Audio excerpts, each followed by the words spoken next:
NEET 2025க்கு இனி கரெக்டா 10 நாட்கள் மட்டும் தான் இருக்கு. எப்படி இந்த நாட்களை உங்களுக்கு சமாளிக்கலாம்? நிறைய மாணவர்கள் கிட்ட கேட்கும்போது சில மாணவர்கள் டெஸ்டே எடுக்கிறது இல்லை. அவங்க மோக் டெஸ்ட் எழுத பயப்படுறாங்க. நீட் எக்ஸாமோட முந்தின நாள் இல்லை அதுக்கு முந்தின நாள் மோக் டெஸ்ட் எழுதி பார்க்கலாம், அது வரைக்கும் பெண்டிங் போர்ஷன்ஸ் நிறைய உண்டு, அதை நான் படிச்சு முடிக்கட்டும் அப்படி அவங்க நினைக்கிறாங்க. டெஸ்ட்டை விட்டு நீங்க விலகி நிற்காதீங்க, தள்ளி நிற்காதீங்க, அது நல்லா இல்லை.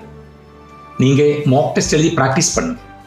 எத்தனை மோக் டெஸ்ட் உங்களால் எழுத முடியுமோ அத்தனையும் மோக் டெஸ்ட் எழுதணும். ஆனால் மோக் டெஸ்ட் சும்மா எழுதி முடிச்சு கால்குலேஷன் பண்ணி மார்க்கு அது புரிஞ்சு நீங்க அடுத்த மோக் டெஸ்ட்டுக்கு போகிறதுக்கு பதிலாக எந்த ஏரியாஸ் தான் உங்களுக்கு கொஞ்சம் கஷ்டமா ஃபீல் ஆகுறது அது நீங்க ரிவைஸ் பண்றதுக்கு கூட டைம் கொடுக்க. அதான் அனாலிசிஸ்னு நம்ம சொல்றது. நிறைய டைப் எரറുകൾ உண்டு. அதில் ஒன்று നമ്മളെ பொறுத்த வரைக்கும் நமக்கு கன்செப்ட் புரிஞ்சிருக்கா இல்லையா அதாയിരിക്കും ஒரு எரர். ക്വസ്റ്റ്യൻ മിസ്റീഡ് பண்ணியது இன்னொரு எரர் ஆயிருக்கும். கால்குலேஷன் மிஸ்டேக் இன்னொரு எரர் ஆயிருக்கும். கெஸ் பண்ணி எழுதியது எரர் ஆயிருக்கும். இந்த மாதிரி நிறைய எரറുகள் உண்டு. இந்த எரറുகள் எல்லாம் அனாலிசிஸ் பண்ணிட்டு அடுத்த டெஸ்ட் வரும்போது அதை பற்றி கொஞ்சம் எச்சரிக்கையா நமக்கு டெஸ்ட் ப்ராக்டிஸ் பண்ணலாம். எல்லா விஷயமும் போக போக தான் நமக்கு ரெடி ஆகும். ஒரு நாளில் எல்லாமே நடக்கும்னு நினைக்கக்கூடாது. அது மட்டும் இல்லை, ஒரு மோக் டெஸ்ட்டில் மார்க் கம்மியாகும் போது நீ எதுக்கு பயப்படணும்? Mock test is mock test, NEET is NEET. நீட்டும் மோக் டெஸ்ட்டும் சம்பந்தமே கிடையாது. இந்தியாவில் ஒரு இன்ஸ்டிடியூட் இல்லைன்னா ஒரு பப்ளிகேஷன் கம்பெனி ஒரு மோக் டெஸ்ட் அவங்க பப்ளிஷ் பண்ணும்போது கண்டிப்பாக மற்ற மோக் டெஸ்ட்டுடன், அதாவது மற்ற இன்ஸ்டிடியூட்டோட மற்ற கம்பெனிகளோட மோக் டெஸ்ட்டுடன் கம்பேரிசன் வரும்னு அவங்களுக்கு நல்லா தெரியும்.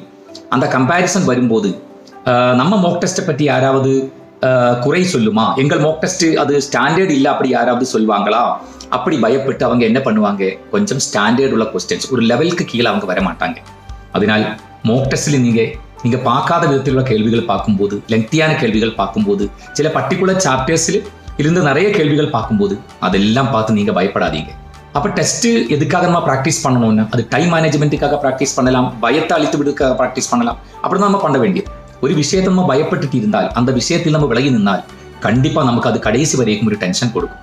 நீங்கள் ஒரு விஷயம் மட்டும் தெரிஞ்சுக்கோங்க, அதாவது மோக் டெஸ்ட் எழுதாமல் நின்றுட்டு இருக்கிற ஒரு ஆள் கடைசி நீட்டு மட்டும் எழுத போகும்போது, அது எழுத போகிறதுக்கு முன்னாடி அந்த ஆளுக்கு நீட்டு டஃப் ஆகுமா அப்படிப்பட்ட ஒரு பயம் வர வாய்ப்புண்டு.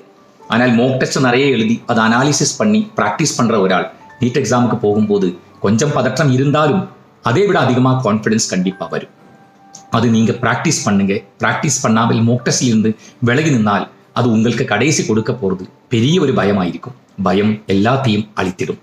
என் அன்பான மாணவர்களே, பயப்படாதீர்கள். உங்கள் நீட் எக்ஸாமினேஷன் சூப்பராக இருக்கும். கண்டிப்பாக அதுக்காக முயற்சி பண்ணிக்கோங்க, முன்னாடி போங்க. உங்கள் அன்போடு சாய்.